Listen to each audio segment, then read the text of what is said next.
Alright, hey y'all, so here back again with another video. And do you like to be thick?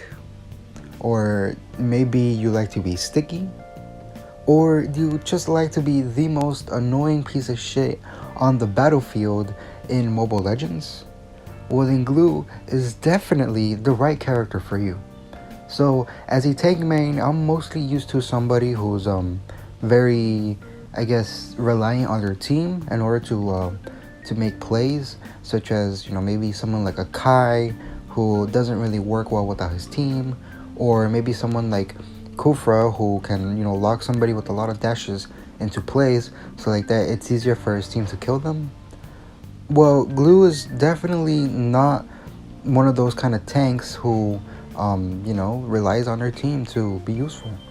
And let me explain why. So in this episode of Mobile Legends Pros and Cons, I will be talking about Gloo. So if you have ever seen Gloo in a single match, then you will definitely know that he is one of the most annoying heroes to play against during a team fight. So, Gloo doesn't have a lot of mobility, he doesn't have a lot of CC, but what he does have is a very unique ultimate which allows him to latch onto enemies once he's able to get enough stacks of his passive on them. So, he builds up stacks by constantly hitting enemies with his skills, and, once he's able to do that, then he will latch onto the enemy and heal a very big portion of his health, which means that, since he's able to latch onto an enemy and heal himself, then he's very annoying and very hard to kill. Plus, what makes him even more annoying is the fact that once, the enemy that he is latched onto dies, then his ultimate will actually reset, or not fully reset, but be on a 5-second cooldown, and that allows him to heal maybe up to 2 to 3 times depending on how long the team fight lasts for. So in essence, Gloo definitely has probably the most sustainability out of any tank hero in the game. Gloo can even disrupt the enemy's formation by being able to separate the enemy that he's clinging onto from their team, thus, saving himself from having to be in the middle of the enemy team and getting his team an easy kill. And so with all those facts in mind, it is very clear that Gloo was designed to be a teamfight powerhouse. But a different story can be said when we start talking about his laning phase, and let me explain why. So, the thing about Gloo's laning phase is that his kit is very, I guess, obvious. See, the interesting thing about playing someone like a Kai or Kufra is that you're able to stun the enemies right away. But with Gloo, there's actually a sort of delay between him, placing down his little buddy on the ground and then actually using his second skill, so like that he can latch onto the little Gloo. And so with that, it's very, I guess, easy in a sense for the enemy to see your engage coming.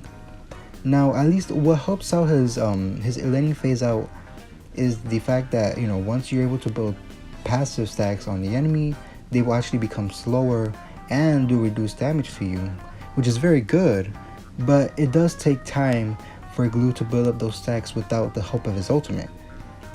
So that definitely, kind of hinders his early game performance a bit, since he is not able to actually get full stacks of his passive on the enemy before he's able to, reach level 4. So for me personally, one of the most important skills to have as a tank is being able to decide which lane you roam to correctly. Like, if you roam to the wrong lane, then it could really hinder your team and really cause you guys a setback, since you're their primary source of engage.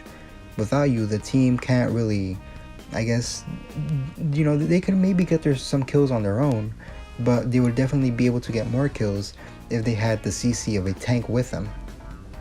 But all of this is completely irrelevant once I bring up the fact that Gloo is probably one of the slowest tanks when it comes to rotation in the game.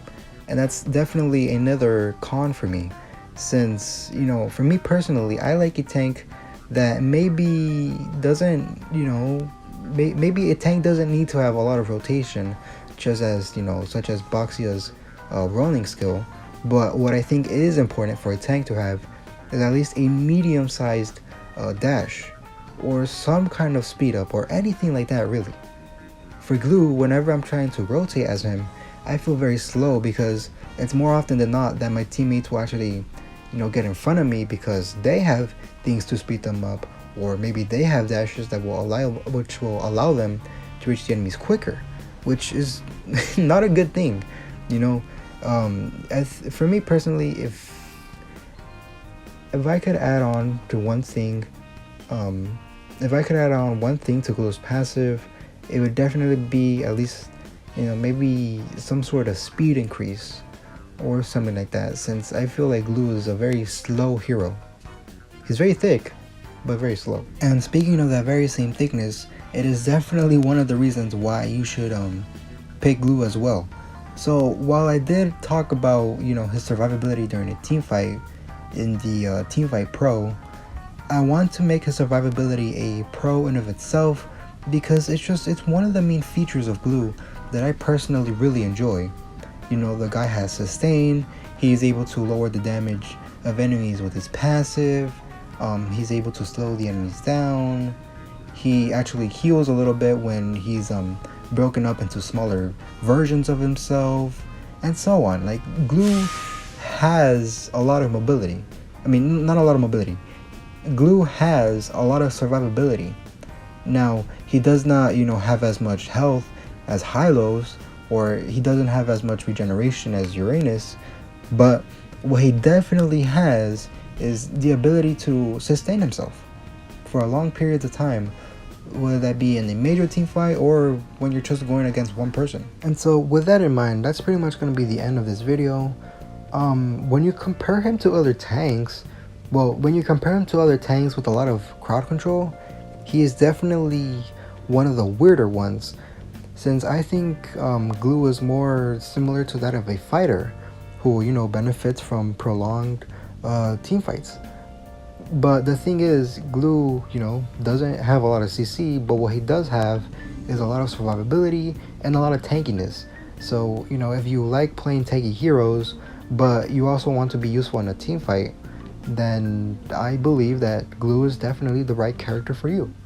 And so, in terms of where he's at in the meta right now, he's also in a very good spot, regardless of all the nerfs that he's getting from his regen. Gloo has a lot of teamfight prowess, which is a very good thing to have on a tank. And yeah, I mean, I definitely recommend that you use Gloo. And so with that, if I said anything wrong about Gloo, then definitely correct me in the comments below. And if you want to see, another hero that I talk about, then, comment down again in the comments below who you want to see next. And other than that, that's pretty much going to be the end of me ranting. And that's pretty much it. Thanks for watching, and see ya.